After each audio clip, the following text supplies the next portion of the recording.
Oi, gente, tudo bom? Aqui é a professora Shirley. Vamos dar continuidade para a aula anterior, onde eu estava falando sobre a classificação dos seres vivos e a maneira como eles são nomeados.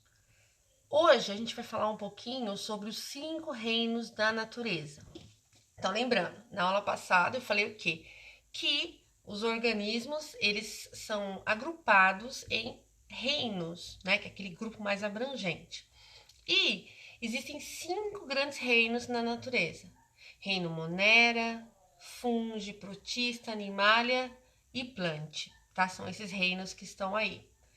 Esses reinos, eles foram mudando ao longo do tempo. Então, lá em 1735, quando Linneu ele propôs essa maneira de classificar os organismos, não se tinha conhecimento, por exemplo, dos micro-organismos. Então, alguns grupos que estão aí não existiam.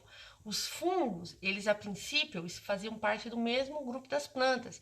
Depois, fazendo análises mais precisas desses organismos, viram que eles tinham características que justificava formar um grupo específico para eles. E depois de um certo tempo, se apresentou esses 5 grupos que a gente vê atualmente, tá? É válido lembrar que foram utilizados critérios, né, para colocar os organismos dentro desses 5 reinos. E os critérios que a gente estuda, né, que a gente mostra para o aluno para diferenciar um grupo do outro, é baseado no quê? No tipo de célula, no número de célula e na maneira como aquele organismo obtém energia. Então, são termos que provavelmente vocês já ouviram, conceitos que vocês já aprenderam, mas que vale a pena a gente revisar. O primeiro deles é quanto ao tipo de célula. Então, existem 2 tipos de células na natureza. Vocês lembram? A gente estudou ano passado, vocês estudaram ano passado, porque é assunto do segundo ano. Então, existe a célula procarionte ou procariótica, que é aquela célula simples, pequenininha, cujo material genético fica solto dentro do citoplasma, ela não tem uma membrana formando um núcleo, tá? Isso é uma célula procariótica. Aí a gente tem a célula eucarionte ou eucariótica, que é aquela célula maior, com mais estruturas, que tem uma membrana chamada carioteca, que vai guardar o DNA dentro dela, formando o que a gente chama de núcleo da célula, tá? Então a gente tem célula procarionte e célula eucarionte. Bom, quanto ao número de células, existem organismos que só têm uma célula, e por isso são chamados de unicelulares, e organismos que têm muitas células, múltiplas células, e são chamados de pluricelulares. Pluri de muitos, de plural. Aí a gente tem organismos, agora vamos falar do terceiro critério, que é quanto à nutrição. Organismos que são capazes de produzir o seu próprio alimento. São os organismos autótrofos. Auto de próprio, trófos de alimento, próprio alimento. Quando a gente fala de organismos autótrofos na natureza, a gente está falando principalmente dos organismos fotossintetizantes, aqueles que realizam a fotossíntese, tá? E por outro lado, a gente tem aqueles organismos que não são capazes de produzir seu próprio alimento, não fazem fotossíntese, não fazem quimiossíntese, e para isso eles precisam consumir. São os heterótrofos ou heterotróficos. Tudo bem? Então, agora que a gente já relembrou o que é célula eucarionte, procarionte, pluricelulares, autótrofos e heterótrofos, a gente já pode falar um pouquinho de cada um desses grupos. O primeiro deles é o reino Monera. O reino Monera é o reino das bactérias. Então, ele é formado por organismos. Ele é formado por organismos procariontes, ou seja, aquela célula mais simplesinha, unicelulares, uma única célula, e que pode ser autótrofo ou heterótrofo. As bactérias e cianobactérias que fazem parte desse grupo, elas têm uma importância ecológica muito grande. Uma delas, uma que está colocada aí na imagem, é a da decomposição. Então, toda matéria orgânica morta, o que forma ela é devolvido para a natureza pela ação de bactérias que fazem decomposição. Existe um grupo de bactérias que são capazes de fixar o nitrogênio. O que é isso? Ela pega o nitrogênio que está na atmosfera e transforma em compostos que as plantas conseguem absorver. Uma vez que as plantas absorvem, esse composto, esse nitrogênio, ele entra nas cadeias alimentares. E por que o nitrogênio é tão importante? Porque ele está presente no nosso DNA, ele está presente nas nossas proteínas, então é um composto importante, tudo bem? Então as bactérias, elas não são só causadoras de doença, como geralmente a gente pensa, associa bactéria a doenças. As bactérias, elas têm um papel ecológico muito grande e também tem uma importância econômica, tá posto aí, ó, na produção de remédios, na produção de alimentos, na produção de bebidas, tudo bem? Reino Monera, primeiro reino. Reino Monera, o reino das bactérias, cianobactérias.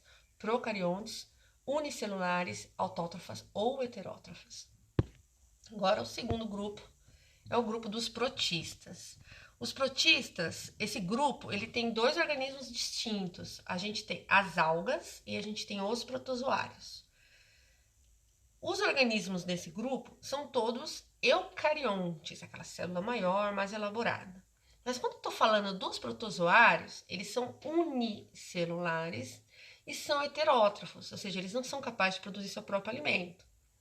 Inclusive, tem alguns que são causadores de doenças.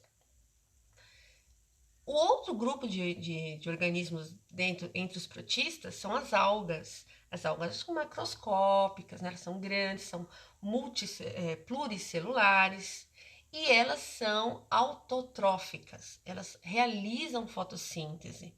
E aí a importância ecológica delas está ali, ó, base da cadeia alimentar, gás, oxigênio. Então, existem muitas algas que fazem parte ali do que a gente chama do plâncton, né? Do fitoplâncton. E são grandes produtoras de oxigênio no nosso planeta, tá? Então, protozoários, os protistas estão na base das cadeias alimentares e eles também têm importância econômica porque são utilizados na produção de remédios. O terceiro grupo de seres vivos que está posto aí é o reino fungi, tá? Fungi remete aos organismos que fazem parte dele, que são os fungos. Aqui do lado tem até um cogumelo. Então, entre os fungos, eu tenho cogumelos, eu tenho as leveduras, que são microscópicas, eu tenho mofo, né? Quando a gente vê um mofo, aquilo ali são fungos.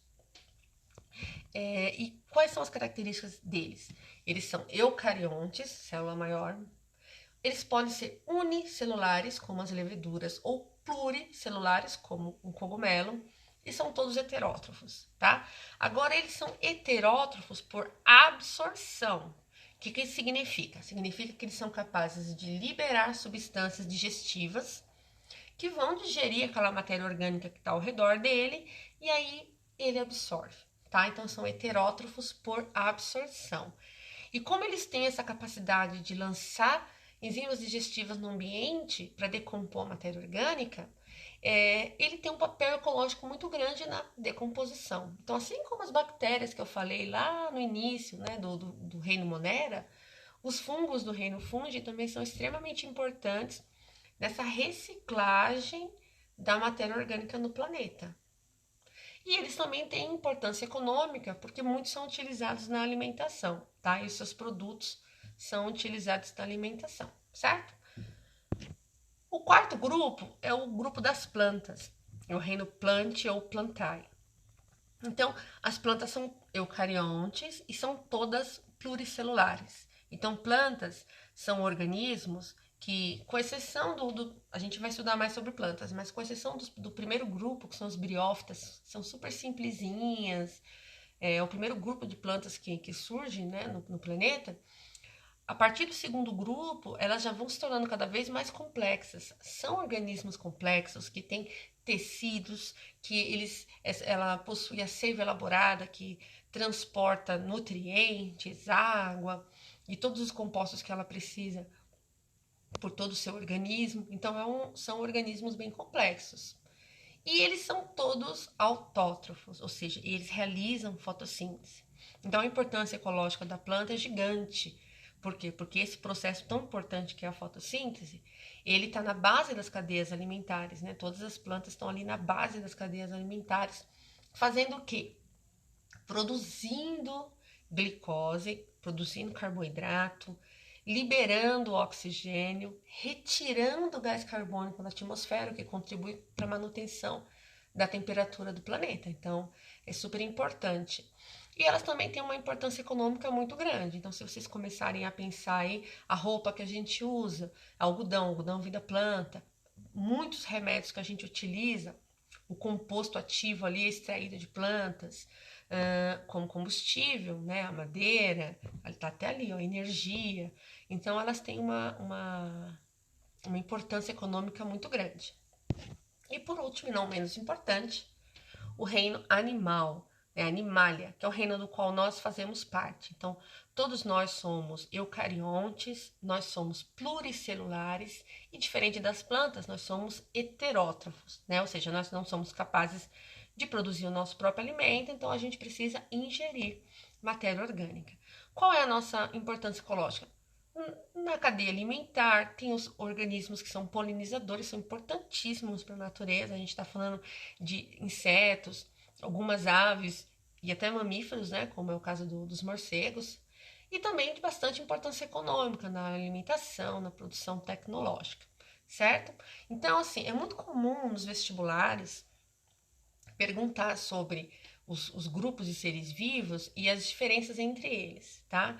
Então é importante vocês guardarem essas diferenças que existem em relação ao tipo de célula, ao número de célula e a maneira como eles obtêm energia, tá? Nas aulas futuras a gente vai falar um pouquinho mais de cada um desses grupos, tá? Com um pouquinho mais de detalhes. Tudo bem? Um beijo para vocês, até a nossa próxima aula.